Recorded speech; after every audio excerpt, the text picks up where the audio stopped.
आदरणीय विजय चौधरी जी, इस कार्यक्रम में के आयोजक और लगातार सीताराम आश्रम इस पूरे के परिसर को पूरी तरह बदलने का प्रयास शुरू करने वाले सत्यजीत सिंह जी, कैलाश झा जी, इस मंच पर अमेरिका से चलकर आए वॉल्टर हाउसेस के परिवार के साथीगण, यहाँ पर किसान नेता, राष्ट्रीय अध्यक्ष अखिल भारतीय किसान सभा महाराष्ट्र से आए राजन जी, महासचिव बिहार राज्य किसान सभा रामचंद्र महतो जी, सीताराम शर्मा जी, राघवेंद्र दुबे जी, सम्मानित मंच और मंच के सामने उपस्थित तमाम भाइयों, बुजुर्गों, नौजवान साथियों, छोटे छोटे बच्चों, माताएं, बहनों, एक महान हस्ती जिसने भारत में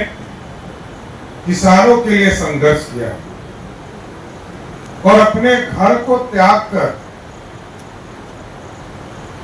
समाज के प्रति, समाज कैसे उन्नत हो,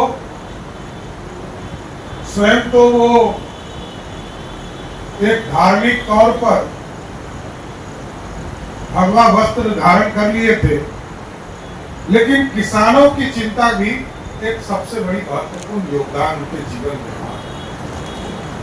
और स्वामी सहजानंद जी के अथक प्रयास से, कई साथी ने आपको बताया किस तरह अंग्रेजों के समय, अंग्रेजी हुकूमत के समय भारत के किसानों के चेहरे पर खुशी आ सके, इसका प्रयास करने का काम किया। और इसका सीधा आप देखते हैं कि जिस तरह बिहार जैसे राज्य में जमींदारी शब्द ही खत्म हो गया,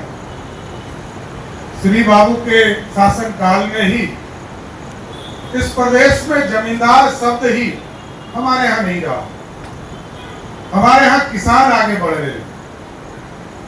और किसान समृद्धि की ओर जाने लगे। और स्वाभाविक है,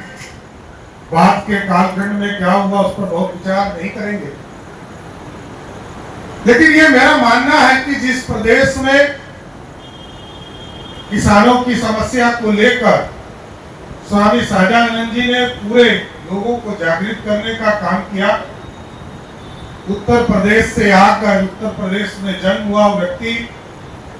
बिहार जैसे राज्य को उन्नत करने में लग गया हो,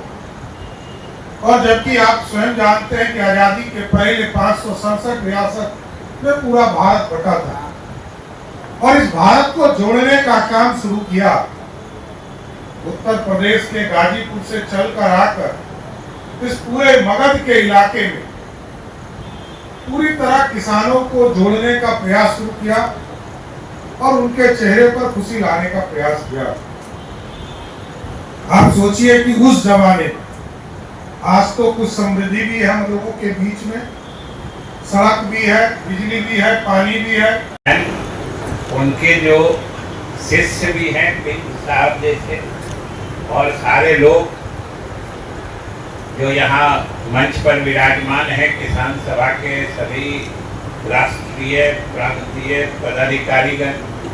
बिहार के भी सभी पदाधिकारीगण, और इस सभा में उपस्थित देवियों और सज्जन पत्रकार मित्रों, सबसे तो पहले हम आभार प्रकट करना चाहते हैं सत्यजीत जी का और कैलाश झा जी का, जिनकी वजह से आज, जैसा कि सब जान रहे हैं कि आज 75वीं उनकी पुण्यतिथि है। जिस सीताराम आश्रम की स्थापना उन्होंने दशकों पहले की थी, और ये इन्हीं दोनों सज्जनों का प्रयास है कि इस परिसर में आने पर आज भी ये परिसर जीवंत लगता है, और हम लोगों के यहाँ आने के बाद बरबस स्वामी जी की याद चल ही आती है।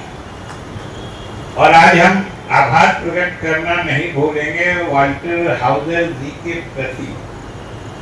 जो उनके यहाँ पर परिजन और उनके पढ़ाई लिखाई या वो जो प्रोफेसर थे उनके साथ जो लोग काम कर चुके हैं और जिनकी वजह से ये सब लोग यहाँ पर एकत्रित हुए हैं। हम वाल्टर हाउजर जी भले दिवंगत हो गए हैं, लेकिन उनके प्रति भी हम आभार प्रकट करना चाहते हैं। और दोनों आयोजक जो है डॉक्टर सत्यजीत जी और कैलाश झा जी, हम क्या कहें, ये लोग तो खुद अपने आप में एक अति संतुलित व्यक्तित्व जो होता है। डॉक्टर साहब को देख लीजिए,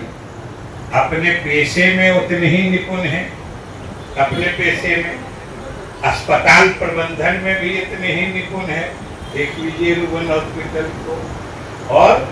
सामाजिक सरोकार भी उतने ही मजबूती से निभाने में भी इनका कोई जोड़ा नहीं है। चाहे सीताराम आश्रम हो या कहीं सामाजिक कोई सरोकार हो, डॉक्टर साहब उतने ही मुस्तैद रहते हैं। और अभी कह रहे इन्हीं के माध्यम से हम इस आश्रम में या इनसे जुड़े कई कार्यक्रम पटना में भी इन्होंने किया है, हम लोग उसमें भी शामिल होते रहे। और कैलाश झा जी की तो बात ही मत पूछिए, इनका वाल्टर हाउजर